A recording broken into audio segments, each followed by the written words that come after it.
Alright guys, so I'm making a series of videos that will help you to use some of the different internet functions so that you are more able to effectively do your research. The first one that I want to have a look at today is Google Scholar. So Google Scholar is basically a more advanced set of texts that you can explore, and it's all done by people who are experts in the field. So this is something that will really help you to find reliable and hopefully quite credible research as well. So the way to get there, simply type into Google Scholar. The website is scholar.google.com, so you can go straight there. And basically you use it like you would any other Google function. So we're just going to search a topic. So let's say, for example, the topic that I want to look at today is injuries. Maybe we'll go head injuries. Head injuries in the AFL. And so we'll just search for that. Okay, so here are all of the results. Now, there's far fewer results here than there are in a normal Google search, because in this Google search, Google Scholar, it's filtered out all of those websites that are written by basically randoms. So if we have a look here, we can see the information. We've got many of the authors followed by the year. Now we can customize that. We can get more recent work just by filtering through here. So let's just go since 2015. Okay. Now as you scroll through, you might notice that there are underneath here cited by 4, cited by 6. If we keep going, again cited by 4, cited by 10.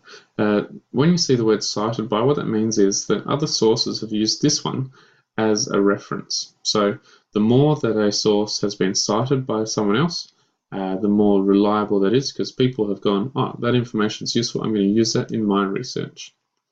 So you want to look for articles that have been cited by a number of other articles. So basically, if you want to see a full article, you want to look for the PDF or the HTML come up on the right hand side here. So if I just right click this one, open a new tab. Okay, so here I have the article. It's 10 pages long. Now this one isn't looking at AFL in particular, but it is looking at the Rugby Union 2014. And so here what we find in these articles is that often they have basically an introduction or a background, and then they talk about the method of their research, the results, and then a discussion and conclusion.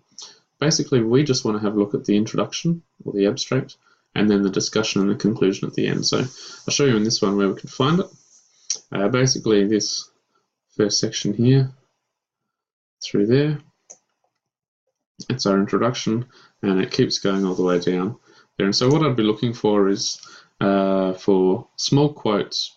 There might be phrases, might be 2 or 3 lines worth of text that you go, that piece of information, that would be helpful in answering some of my sub-questions. And so if you find something that's useful, I have no problem with you, highlighting it, going, yep, that's useful, or even just this sentence here. Okay, you copy, paste it into a Word document and go, okay, that's on page 2, and this piece of information is useful because it's going to show me something that I haven't noticed before about that particular topic.